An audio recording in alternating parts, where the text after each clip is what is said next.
प्यारा सा देवी गीत सुनाने चल रही हूँ। अच्छा लगे तो आप लोग कमेंट बॉक्स में अवश्य बताइए। धन्यवाद।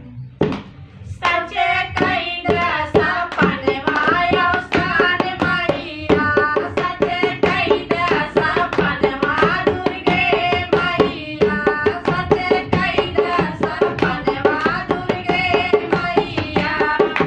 मारे कैसे नुराया मारे कर मैया, मारे कैसे नुराया मारे कर मैया। जिए जुग जुग सा जनवायो से मैया, जिए जुग जुग सा जनवा दुर्गे मैया। सच कई दशा पनवायो से मैया, सच कई दशा पनवा दुर्गे मैया। हंसी खुशी तुझे खिले गाए, हंसी हंसी खुशी खुशी मुझे खिले गाए, हंसी हंसी खुशी खुशी मुझे खिले गाए।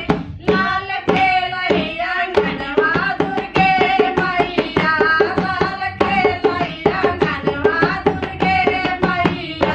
सचे कई दशा पनवायो के मैया, सचे कई दशा पनवा दुर्गे मैया।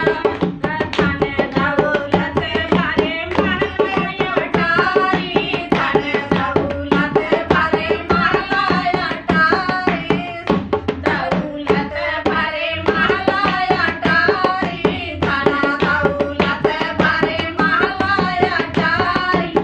बढ़े दिन दिन बीतनवास कान मैया, बढ़े दिन दिन बीतनवास के मैया, बढ़े दिन दिन बीतनवानी कान मैया।